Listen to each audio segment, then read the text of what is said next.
I'm Silas Goldman, 37 years old, and inducted for the Hall of Fame for playing handball. I was a world champion back in the late 90s. I won multiple national titles. I won almost every division on the junior circuit, made the top 20 on the pro circuit. Let's see, that was 98 to 2000, kind of a byproduct of all the handball community here in St. Louis. So handball involves the use of both hands, both sides of the body.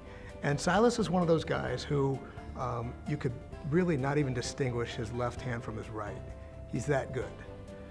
And he's got what we like to call soft hands, meaning that anywhere in the court he can flat kill the ball, roll the ball out, which means it's done, the point is over. So Silas is just one of those guys. So in St. Louis, actually we're kind of at one point we were the mecca of handball.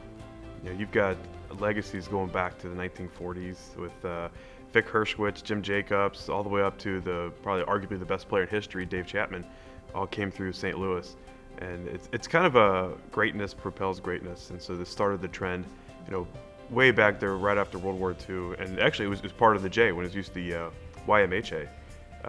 All the great handball players used to come out here and try and get the local competition to play with them, and the talent level just kept getting up. And even when I came in to play handball back in the late 80s, early 90s, we had a lot of experienced players here, a lot of the veterans that kind of took you under their wing, taught you how to play, and it just breeds the greatness of players. And so we had probably about 4 guys that came out of St. Louis that all of us went on to play at a competitive level.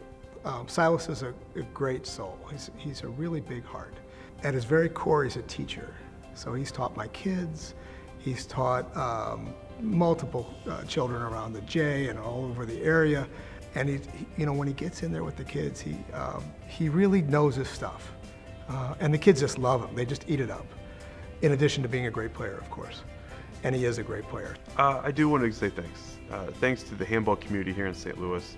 I appreciate the committee nominating me for this award and giving me the chance to continue the legacy of handball and be part of that elite community that's on the wall there at the J. But more importantly, the handball community here in St. Louis, the people that have taught me how to play, who still play to this day, who are ambassadors for the game, and a special thank you to my family, my dad, my wife, and my kids for supporting me in all of my handball endeavors.